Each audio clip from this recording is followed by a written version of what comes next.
Bismillahirrahmanirrahim. Assalamualaikum warahmatullahi wabarakatuh. Di pertemuan pertama materi manajemen keuangan ini, kita akan membahas mengenai konsep dasar manajemen keuangan.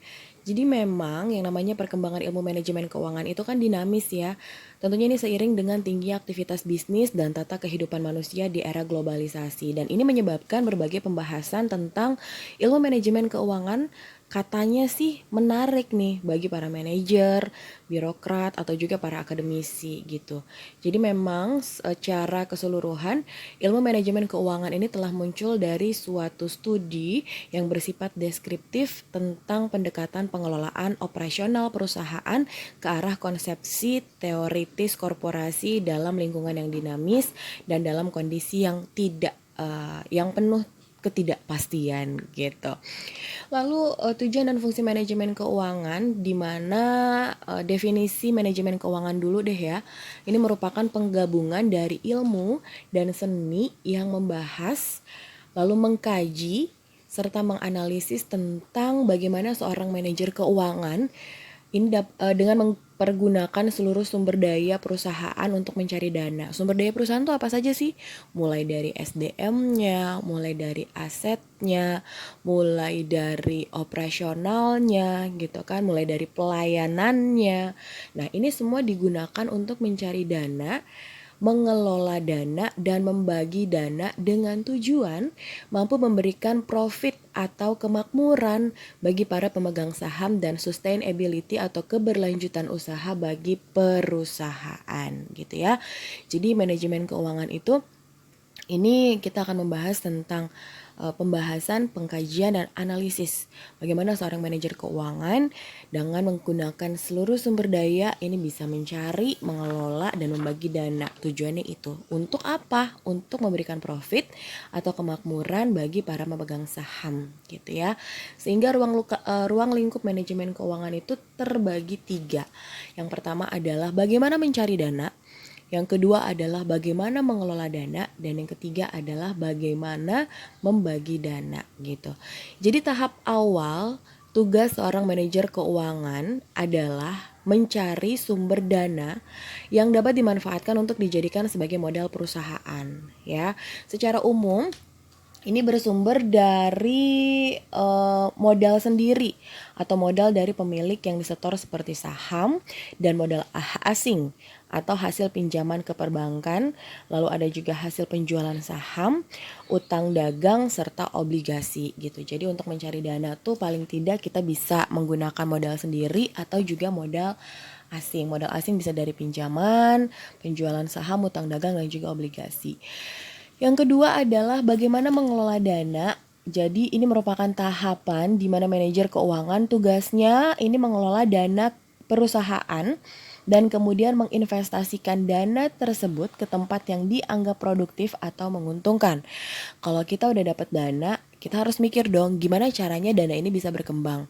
Kita investasikan di produk-produk tertentu gitu kan, untuk mendapatkan keuntungan. Kita kelola sebaik mungkin, entah itu untuk operasional, dan yang paling penting adalah terakhir tadi ya, goalsnya adalah profit, kemakmuran atau sustainability atau keberlangsungan usaha bagi perusahaan gitu. Dan yang terakhir adalah bagaimana membagi dana. Ini merupakan tahapan di mana pihak manajemen keuangan akan melakukan keputusan untuk mengasih keuntungan kepada para pemilik sesuai dengan jumlah modal yang disetor atau yang ditempatkan. Biasanya ini dibicarakan dalam RUPS atau Rapat Umum Pemegang Saham, dan pembagian keuntungan terhadap kepemilikan saham biasanya disebut dengan dividen. Nih, ini yang harus dibedakan. Apa yang disebut dividen, apa yang disebut dengan obligasi. Ini mungkin harus dicari ya. Apa ini tugas pertama deh. Tugas pertama kalian apa yang disebut dengan saham, apa yang disebut dengan obligasi. Tugas pertama, tolong dicatat ya. Nah, ada persoalan yang sering terjadi dalam kasus pengelolaan perusahaan. Misalnya itu perbedaan pendapat dari pihak manajemen perusahaan dan komisaris perusahaan. Misalnya, manajemen perusahaan itu kan yang menjalankan perusahaan. Nah, kalau komisaris itu kan yang memiliki modal gitu. Contoh permasalahannya adalah misalnya manajemen perusahaan itu pengen perolehan keuntungan dipakai untuk dijadikan cadangan, untuk dipakai tahun depan lagi gitu kan sebagai dana pendukung mendukung. Apalagi kalau kondisi kayak COVID sekarang ini kan biasanya manajer pasti akan lebih banyak menyimpan dana cadangan. Tapi kalau komisaris perusahaan berhubung dia yang punya modal atau pemegang saham utama perusahaan, biasanya mereka menginginkan dana tersebut dibagi dalam bentuk dividen saham. Nah, itu biasanya permasalahan yang dihadapi antara manajer dan juga komisaris gitu. Kalau kalian lebih milih jadi apa? Manajer atau komisaris? Gitu ya. Lalu selanjutnya adalah tentang fungsi manajemen keuangan. Jadi ilmu manajemen keuangan ini fungsinya sebagai pedoman bagi manajer perusahaan dalam setiap pengambilan keputusan yang dilakukan. Tetapi segala hal yang dilakukan oleh seorang manajer keuangan tidak boleh mengesampingkan kaidah-kaidah yang berlaku dalam manajemen keuangan, seperti SAK atau Standar Akuntansi Keuangan, atau GAAP atau General Accepted Accounting Principle, atau undang-undang dan juga peraturan tentang pengelolaan keuangan perusahaan dan lain-lain gitu. Jadi walaupun yang namanya keputusan itu harus diambil, keadaan sedarurat apapun gitu ya, pembagian dividen sepenting apapun, nah segenting apapun mungkin kondisi sekarang ini perusahaan yang harus berusaha survive, harus berusaha bertahan, harus tetap berproduksi, tetap ya tidak boleh mengesampingkan kaidah-kaidah yang berlaku dalam ilmu manajemen keuangan. Dan setiap keputusan baik dari pihak personalia, pihak marketing, pihak produksi, dan pihak keuangan ini harus dilakukan sesuai dengan aturan yang berlaku dan seimbang karena konsep dan filosofi keuangan adalah berusaha menciptakan keseimbangan dalam setiap keuangan. Jangan mentang-mentang komisaris punya uang yang banyak, pengennya dibagi dividen dulu ya, jangan kayak gitu. Dan yang selanjutnya adalah tujuan manajemen keuangan. Tujuan dari manajemen keuangan adalah yang pertama, memaksimumkan nilai perusahaan. Yang kedua adalah menjaga stabilitas dalam keadaan yang selalu terkendali. Ini stabilitas finansial ya. Dan yang ketiga adalah memperkecil risiko perusahaan di masa sekarang dan di masa yang akan datang. Dari 3 tujuan ini yang paling utama adalah yang pertama atau memaksimumkan nilai perusahaan. Artinya di sini adalah bagaimana pihak manajemen perusahaan mampu memberikan nilai yang maksimum pada saat perusahaan itu masuk ke pasar. Misalnya gini ya. Waktu perusahaan dibeli harganya 55 miliar. Tapi waktu dijual harganya naik nih jadi 67 miliar. Artinya ada keuntungan dong 12 miliar. Kenapa? Karena ternyata nilai earning per share atau harga per lembar saham dari perusahaan itu naik juga gitu. Sehingga nilai perusahaan juga ikut naik gitu ya. Jadi memang untuk nilai perusahaan yang tinggi juga bisa diukur dari earning per share atau bahkan jumlah saham yang beredar di pasar. Oke, selanjutnya adalah mengenai keuangan perusahaan dan keuangan negara. Karena kita adalah manajer keuangan, otomatis kita juga harus tahu dong ya, kira-kira apa sih perbedaan dan persamaan dari keuangan perusahaan dan keuangan negara? Dilihat dari pengertiannya, keuangan perusahaan adalah suatu bidang ilmu yang membahas tentang bagaimana suatu perusahaan berusaha mencari dana, mengelola dana, dan membagi hasil keuntungan sesuai dengan besarnya kepemilikan dana yang ditempatkan. Dan kalau keuangan negara adalah bidang ilmu yang membahas tentang bagaimana suatu negara dengan segala perangkatnya berusaha semaksimal mungkin untuk mengelola hak dan kewajiban negara untuk dipergunakan sebesar-besarnya demi tercapainya kemakmuran rakyat gitu. Jadi untuk keuangan negara sesuai dengan Undang-Undang 45 Bab 3 halaman keuangan pasal 23 adalah yang pertama, nih keuangan negara sumbernya dari APBN yang ditetapkan tiap tahun dengan undang-undang. Lalu juga segala pajak untuk keperluan negara berdasarkan undang-undang. Lalu macam dan harga mata uang yang ditetapkan oleh undang-undang. Lalu hal keuangan negara. Dan yang terakhir adalah untuk memeriksa tanggung jawab keuangan negara diadakan suatu badan pemeriksa keuangan atau BPK yang peraturannya juga ditetapkan dengan undang-undang. Lalu apa perbedaannya? Nah, kalau perbedaan antara keuangan perusahaan dan keuangan negara. Kalau keuangan negara itu sifatnya non-profit oriented. Kalau keuangan perusahaan itu sifatnya profit oriented. Nah, kalau keuangan negara mengikuti standar akuntansi pemerintahan atau SAP. Kalau keuangan perusahaan mengikuti aturan dalam SAK atau standar akuntansi keuangan. Keuangan negara itu memberikan kemakmuran kepada masyarakat sebagai pembayar pajak. Ya dong, kita kan dipungut pajak ya. Pokoknya makan di restoran dipungut pajak, terus naik kendaraan online juga dipungut pajak. Nah, kalau keuangan perusahaan itu memberi kemakmuran yang maksimal kepada para pemegang saham gitu. Nah, kalau keuangan negara, pemerintah memberikan laporan pertanggungjawaban keuangan kepada lembaga legislatif. Tapi kalau keuangan perusahaan, laporan pertanggungjawabannya itu diberikan untuk komisaris sebagai pemegang saham. Oke. Ya, sampai sini mudah-mudahan bisa tercatat apa yang penting. Dan kalau ada yang ditanyakan nanti bisa diberikan komentar. Lalu tentang perencanaan keuangan.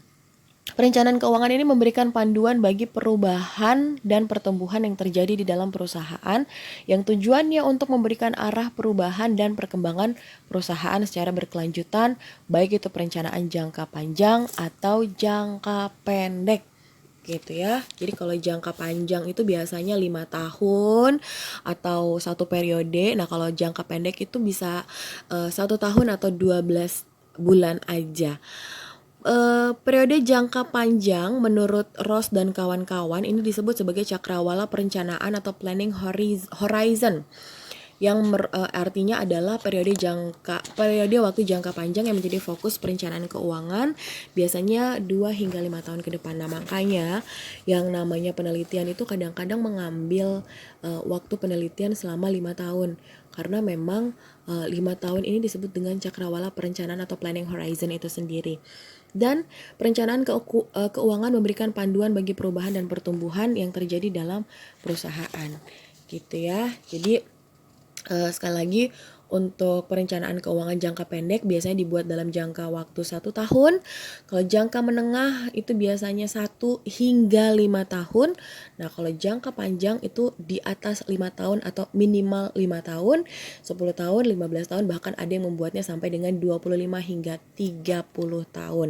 Dan suatu perencanaan keuangan dibuat dalam periode panjang tujuannya untuk memastikan suatu perusahaan dapat mengkonsep stabilitas penjualan, ekspansi yang banyak diterapkan oleh multinational corporation yang merupakan perusahaan yang kantor induknya berada di negara asal namun memiliki kantor cabang atau brand office sebagai di berbagai negara. Contohnya Exxon, Chevron, Freeport, Total Finance dan lain-lain gitu. Jadi biasanya perencanaan ini dibuat secara sustainability, secara berkelanjutan dan biasanya dibuat oleh multinational corporation. Oke ya. Kita masuk ke perencanaan dan keputusan investasi. Untuk mengembangkan suatu rencana keuangan yang eksplisit, manajer harus menentukan beberapa unsur-unsur dari kebijakan keuangan perusahaan. Yang pertama adalah perusahaan membutuhkan investasi pada aset-aset baru. Yang kedua adalah tingkat pengungkitan keuangan yang dipilih untuk dipergunakan perusahaan. Lalu jumlah kas yang dirasakan perusahaan perlu dan layak untuk dibayarkan kepada para pemegang saham. Dan yang keempat adalah jumlah likuiditas dan modal kerja yang dibutuhkan perusahaan dalam operasi sehari-hari gitu. Jadi setiap manajer keuangan tentunya ini berusaha untuk menciptakan tingkat pertumbuhan yang eksplisit, terutama jangka panjang. Dan banyak perusahaan yang menempatkan dana pada aset yang bersifat jangka panjang dan penempatan aset yang juga bersifat jangka panjang. Contohnya, aset jangka panjang itu ada pembelian mesin, pengolahan pabrik, pembangunan gedung pabrik dan kantor, pembelian tanah untuk keperluan pabrik juga. Sehingga investasi pada sejumlah aset dengan nilai yang besar menyebabkan perusahaan memikirkan kapan nih terjadinya break even point. Iya dong, karena kan modalnya juga besar. Otomatis kita juga harus memikirkan kapan ya break even point atau titik pulang pokok tercapai. Dan bahkan jika BEP tidak tercapai sesuai dengan standar waktu yang direncanakan, maka artinya perencanaan perusahaan tidak berkualitas gitu. Jadi kita harus merencanakan. Kalau kita udah saving aset itu banyak, otomatis untuk penghitungan investasi juga harus sustainability, bahkan menggunakan waktu yang lumayan cukup panjang. Nah, kondisi perencanaan keuangan juga kita harus melihat ya dari 3 kondisi seperti kondisi buruk, kondisi normal atau dan juga kondisi baik atau bertumbuh. Nah, menurut Stephen Arrows dan kawan-kawan bahwa masing-masing model dapat memiliki kompleksitas yang bervariasi dan hampir semuanya memiliki unsur-unsur seperti ramalan penjualan, ada laporan pro forma atau sebuah rencana keuangan akan memiliki ramalan raca, laporan laba rugi dan laporan arus kas. Ada juga persyaratan aset, persyaratan keuangan, penyeimbang atau plug, dan yang terakhir adalah asumsi-asumsi perekonomian. Jadi perencanaan keuangan juga harus mempertimbangkan hal-hal yang tadi saya sebutkan gitu ya. Mulai dari ramalan, laporan performa, persyaratan aset dan seterusnya gitu. Sehingga kita bisa mengecek kapan sih kondisi buruk ya, yang biasanya itu dipengaruhi beberapa sebab, misalnya resesi ekonomi kayak kondisi sekarang yang katanya isu resesi ekonomi akan minus gitu kan. Terus krisis moneter, peperangan dan selanjutnya gitu. Berarti kalau misalkan kondisi buruk sekarang harusnya ditambah pandemi kali ya. Karena ternyata pandemi juga bisa mempengaruhi kondisi keuangan di satu negara dan juga perusahaan.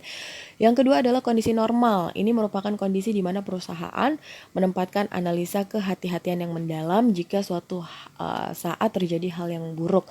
Jadi tetap yang namanya perencanaan itu dilihat dalam schedule-nya atau jangka waktunya dan membuat asumsi-asumsi atau peramalan dalam kemungkinan kondisi-kondisi keuangan tertentu. Dan yang terakhir adalah kondisi baik atau bertumbuh, di mana dunia bisnis berkembang dengan baik karena setiap perencanaan bisnis dapat dijalankan dengan baik gitu ya. Lalu nih pertanyaan untuk kalian yang berarti kan kita manajemen keuangan pagi nih ya. Oke, nanti saya kasih notice deh ya jam berapa kalian harus mengumpulkan. Pertanyaannya adalah apa tindakan umum dari manajer keuangan dalam mengatasi persoalan seperti inflasi dalam usahanya mempertahankan terbentuknya kinerja keuangan tetap seperti yang diharapkan. Ya, silahkan kalian bahas dan kalian jawab juga. Oke, kalau begitu terima kasih sudah menyimak. Mudah-mudahan bermanfaat. Apabila ada yang ditanyakan, silahkan kalian bertanya lewat Google Classroom. Jangan lupa YouTube-nya boleh di-subscribe ya. Instagram-nya juga boleh di-follow. Terima kasih semuanya. Assalamualaikum warahmatullahi wabarakatuh.